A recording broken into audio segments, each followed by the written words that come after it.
या देवी सर्वभूतेषु शक्तिरूपेण संस्थिता नमस्तस्यै नमस्तस्यै नमस्तस्यै नमो नमः। जय माता दी। आज हम दुर्गा कवच पाठ का श्रवण करेंगे। इस पाठ का श्रवण नवरात्रि की अष्टमी तिथि को करने से शुभ फल की प्राप्ति होती है। इस पाठ को करने से शरीर के समस्त अंगों की रक्षा होती है। यह पाठ महामारी से बचाव की शक्ति देता है। यह पाठ संपूर्ण आरोग्य का शुभ वरदान देता है।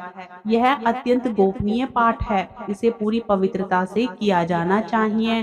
बोलिए जय माता दी। मार्कंडेय जी ने कहा, हे पितामह, जो इस संसार में परम गोपनीय तथा मनुष्यों की सब प्रकार से रक्षा करने वाला है और जो अब तक आपने किसी दूसरे के सामने प्रकट नहीं किया हो, ऐसा कोई साधन मुझे बताइए। ब्राह्मण, ऐसा साधन तो एक देवी का कवच ही है, जो गोपनीय से भी परम गोपनीय, पवित्र तथा संपूर्ण प्राणियों का उपकार करने वाला है। महामुने, उसे श्रवण करो।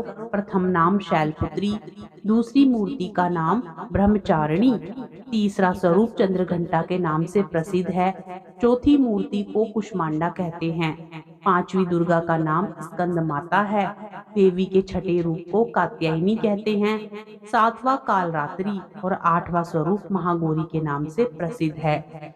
नवी दुर्गा का नाम सिद्धिदात्री है। ये सब नाम सर्वज्ञ महात्मा वेद भगवान के द्वारा ही प्रतिपादित हुए हैं। जो मनुष्य अग्नि में जल रहा हो, रणभूमि में शत्रुओं से घिर गया हो, विषम संकट में फंस गया हो तथा इस प्रकार भय से आतुर होकर जो भगवती दुर्गा की शरण में प्राप्त हुए हो, उनका कभी कोई अमंगल नहीं होता। युद्ध समय संकट में पड़ने पर भी उनके ऊपर कोई विपत्ति दिखाई नहीं देती। उनके शोक, दुख और भय की प्राप्ति नहीं होती।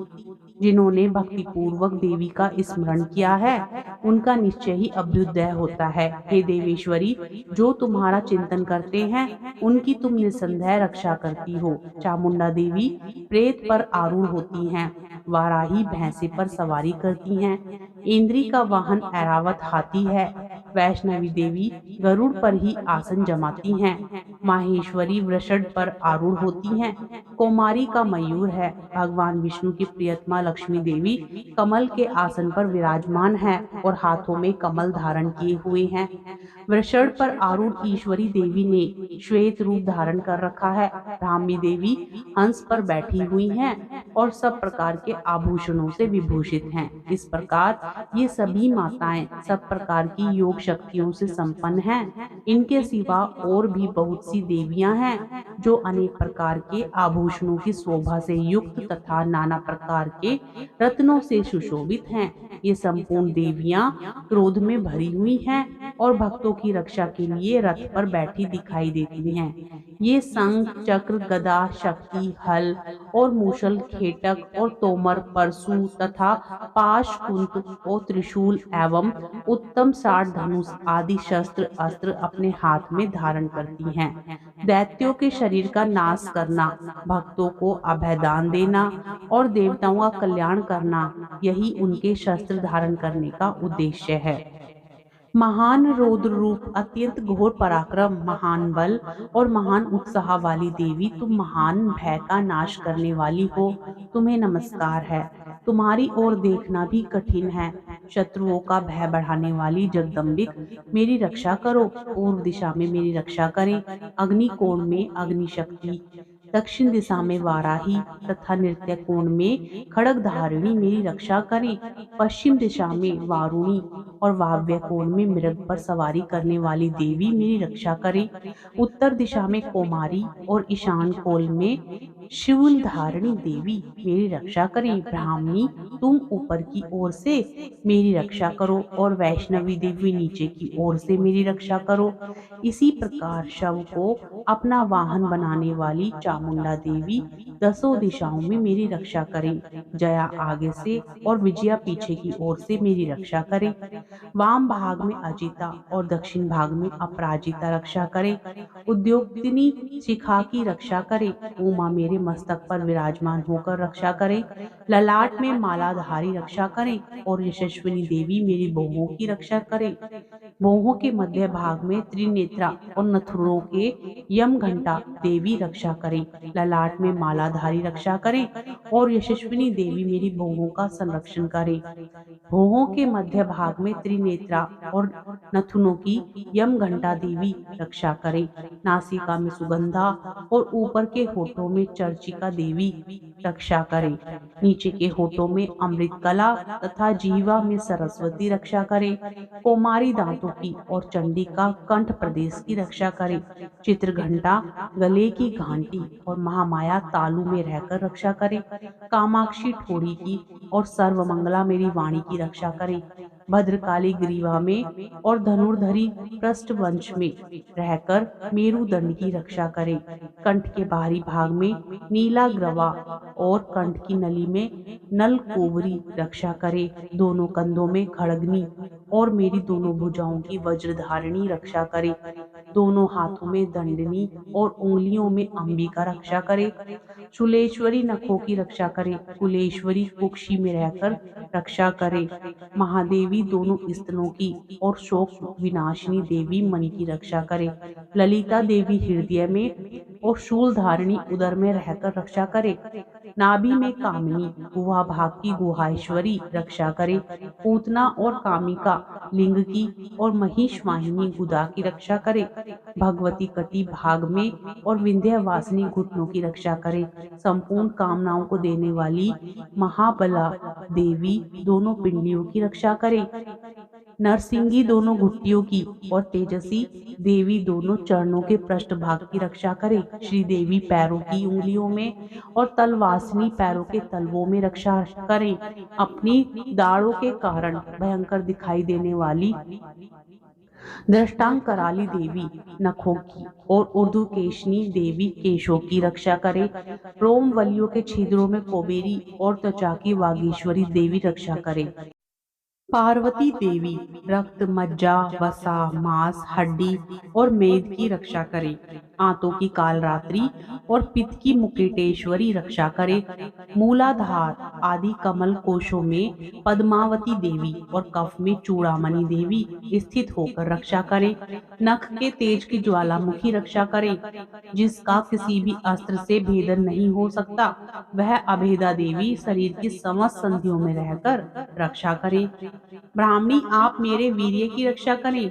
छत्रेश्वरी छाया की तथा धर्म धारिणी देवी मेरे अहंकार मन और बुद्धि की रक्षा करें। हाथ में वज्र धारण करने वाली वज्र हस्ता देवी मेरे प्राण अपान व्यान उदान और समान वायु की रक्षा करें। कल्याण से शोभित होने वाली भगवती कल्याण शोभना मेरे प्राण की रक्षा करें। रस रूप गंध शब्द और स्पर्श इन विषयों का अनुभव करते समय योगिनी देवी रक्षा करें तथा सत्वगुण रजोगुण और तमोगुण की रक्षा सदा नारायणी देवी करें। वाराही आयु की रक्षा करे। वैष्णवी धर्म की रक्षा करें तथा चक्रिणी चक्र धारण करने वाली देवी यश कीर्ति लक्ष्मी धन तथा विद्या की रक्षा करें।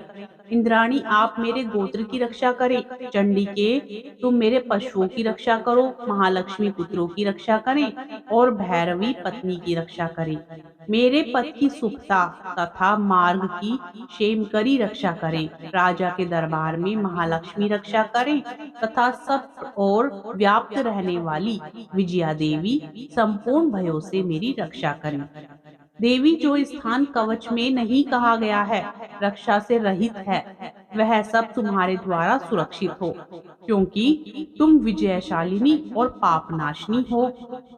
यदि आपने शरीर का भला चाहे तो मनुष्य बिना कवच के कहीं एक पग भी ना जाए। कवच का पाठ करके ही यात्रा करे। कवच के द्वारा सब ओर से सुरक्षित मनुष्य जहाँ जहाँ भी जाता है, वहाँ वहाँ उसे धन लाभ होता है तथा संपूर्ण कामनाओं की सिद्धि करने वाली विजय की प्राप्ति होती है। वह जिस जिस अभिष्ट वस्तु का चिंतन करता है, उसको निश्चित रूप से प्राप्त कर लेता है। वह पुरुष इस पृथ्वी पर तुलना रहित महान ऐश्वर्य का भागी होता है। कवच से सुरक्षित मनुष्य निर्भय हो जाता है, युद्ध में उसकी पराजय नहीं होती तथा वह तीनों लोकों में पूजनीय होता है। देवी का यह कवच देवताओं के लिए दुर्लभ है। जो प्रतिदिन नियम पूर्वक तीनों संध्याओं के समय श्रद्धा के साथ इसका पाठ करता है, उसे देवी कला प्राप्त होती है तथा वह तीनों लोकों में कहीं भी पराजित नहीं होता। इतना ही नहीं, वह अपमृत्यु रहित होता है, 100 से भी अधिक वर्षों तक जीवित रहता है। मकड़ी, चेचक और कोढ़ आदि उसको संपूर्ण व्याधियां नष्ट हो जाती हैं।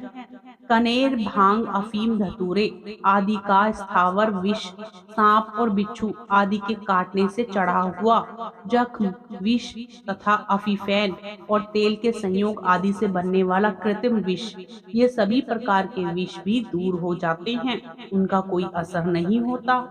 इस पृथ्वी पर मारण, मोहन आदि जितने अभिचारिक प्रयोग होते हैं तथा इस प्रकार के मंत्र यंत्र होते हैं, वे सब इस कवच को हृदय में धारण कर लेने पर उस मनुष्य को देखते ही नष्ट हो जाते हैं।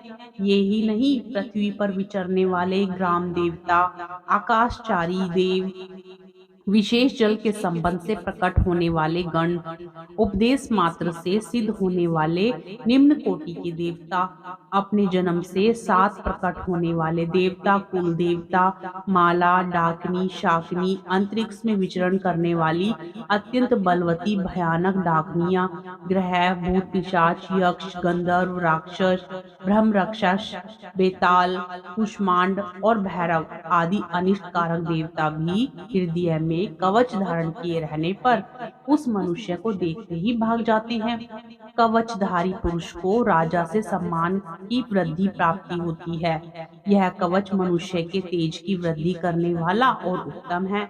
कवच का पाठ करने वाला पुरुष अपनी कीर्ति से विभूषित भूतल पर अपने सुयश से साथ साथ वृद्धि को प्राप्त होता है। जो पहले कवच का पाठ करके उसके बाद सप्तशती चंडिका का पाठ करता है, उसकी जब तक वन, पर्वत और कानों सहित यह पृथ्वी टिकी रहती है, तब तक यहाँ पुत्र, पौत्र आदि संतान परंपरा बनी रहती है। देह का अंत होने पर वह पुरुष भगवती महामाया के प्रसाद से नित्य परम पद को प्राप्त होता है, जो देवताओं के लिए भी दुर्लभ है। वह सुंदर दिव्य रूप धारण करता और कल्याण शिव के साथ आनंद का भागी होता है। जय माता दी। तो प्रिय भक्तजनों, ये था माँ दुर्गा का संपूर्ण कवच पाठ। आपको यह कवच पाठ पसंद आए तो प्लीज लाइक करने के साथ ही चैनल को सब्सक्राइब भी करें और कमेंट बॉक्स में जय माता दी लिखना ना भूलें। जय माता दी।